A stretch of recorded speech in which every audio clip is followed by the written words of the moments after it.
हैं तो विश्व हमें सुनता है। क्यों? कि ये बौद्ध की भूमि है, ये महात्मा गांधी की भूमि है। जब मोदी बॉर्डर 2 पर बोलते हैं तो ये सिर्फ एक रिव्यू नहीं होता, ये पूरे देश के लिए एक सीधा संदेश होता है।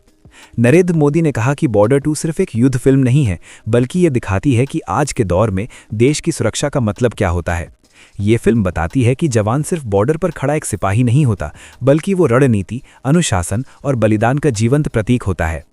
उनके मुताबिक बॉर्डर 2 का सबसे मजबूत पक्ष ये है कि ये देशभक्ति को शोर और नारों के साथ नहीं, बल्कि जिम्मेदारी और समझ के साथ प्रस्तुत करती है। आज जब युवा तेज जीवन शैली, सोशल मीडिया और तरह तरह के डिस्ट्रैक्शंस के बीच जी रहा है, बॉर्डर 2 जैसी फिल्में उन्हें याद दिलाती हैं कि उनकी भूमिका सिर्फ देखने और प्रतिक्रिया देने तक सीमित नहीं है। नरेंद्र मोदी ने यह भी कहा कि आज के समय में युद्ध का मतलब पूरी तरह बदल चुका है। सिर्फ गोली, टैंक और हथियार ही युद्ध नहीं जीतते, बल्कि योजना, तकनीक, धैर्य और टीम वर्क भी उतने ही जरूरी होते हैं। बॉर्डर 2 इसी आधुनिक सच्चाई को स्क्रीन पर दिखाती है, जहां जवान सिर्फ बहादुर नहीं, बल्कि समझदार, प्रशिक्षित और मानसिक रूप से मजबूत भी नजर आते हैं। मोदी के शब्दों में बॉर्डर 2 युवाओं को सिर्फ भावनात्मक रूप से उत्साहित नहीं करती, बल्कि मानसिक रूप से तैयार भी करती है।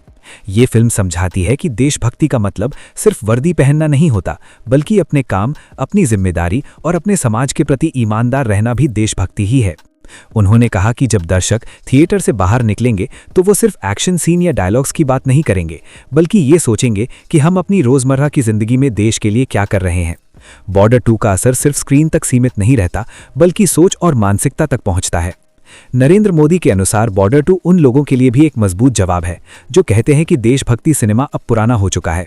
ये फिल्म साबित करती है कि जब कहानी सच्ची हो और इरादा साफ हो तो देशभक्ति कभी भी आउटडेटेड नहीं होती।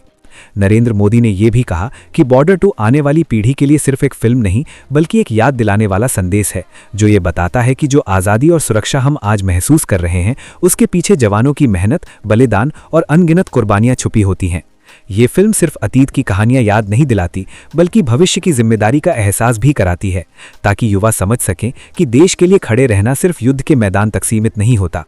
मोदी के मुताबिक ऐसी फिल्में राष्ट्र को सिर्फ भावनात्मक रूप से मजबूत नहीं बनाती, बल्कि मानसिक रूप से भी सशक्त बनाती हैं।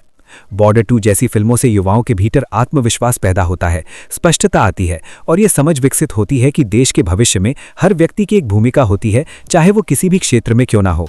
ये फिल्म ये संदेश देती है कि देशभक्ति एक दिन का जज्बा नहीं, बल्कि रोज के फैसलों और कर्मों का नतीजा होती है।